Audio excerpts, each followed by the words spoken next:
We're here on Seal Island off the coast of Maine to observe the heroic trek of one baby puffin to the sea. In order to do that, we'll have to use special infrared video because the trek will begin at night. Just because this young puffin is making its trek alone, that doesn't mean it has neglectful parents. Far from it. Puffin parents come to this colony in the spring and summer to breed and nest. During the nesting season, the puffin's bill takes on vivid colors of red, blue-gray, and ivory. They use these bills for what's called gaping, threatening each other with harm without actually fighting. They also use them for what's called building, a show of affection.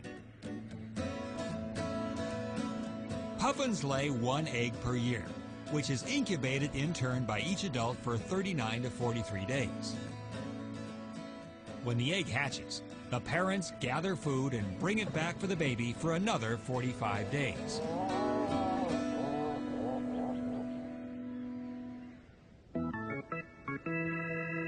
Only after all that TLC does the baby feel prepared to trust its instinct to make its way to the ocean. It's hard to believe this bird will soon be able to fly at speeds up to 55 miles an hour, with wings beating over 400 times a minute. Once our brave young puffin hits the water, it'll stay at sea for 2 to 3 years, protecting itself from natural hazards like storms and predators, and man-made hazards like oil spills and nets of fishing trawlers.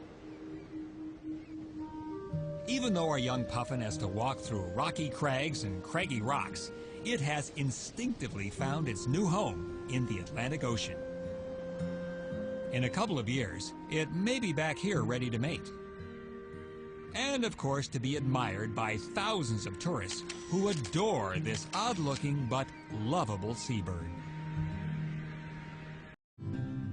The puffin is the most common bird in Iceland, but unfortunately, that might be changing. The world puffin population is about 10 to 15 million, and more than half of them breed in Iceland. They are found all around the country, and the biggest colonies are on the Westman Islands, where they breed on 15 islands.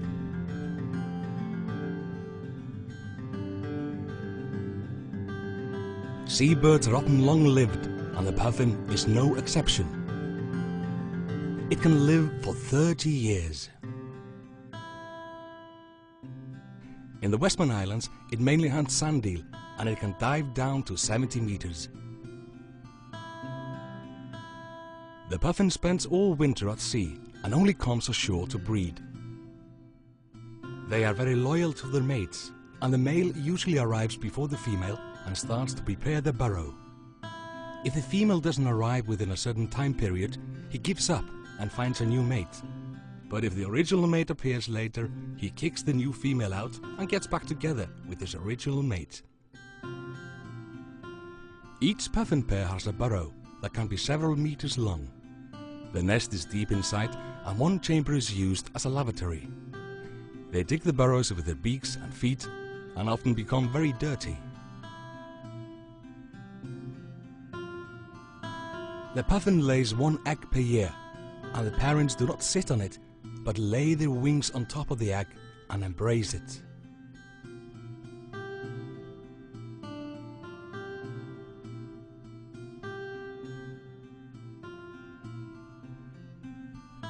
The pufflings are constantly hungry and need to eat a third of the body weight in fish per day.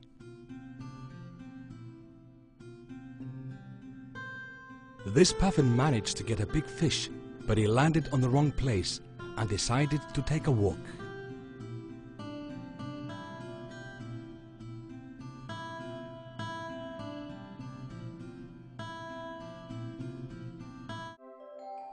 When the pufflings are ready to go out on sea, they use the moon as a guide.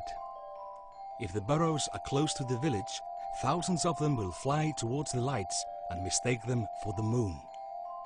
The village kids come to the rescue, but in the last couple of summers they found very few pufflings, and most of them were malnourished and in bad shape. Hopefully these individuals will come back in few years and make their own burrows.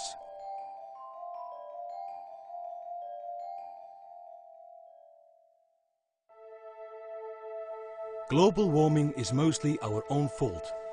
We need to stop further climate changes, or the planet will not be a very good place to live. Then the puffins will not be the only species in danger, but ourselves as well.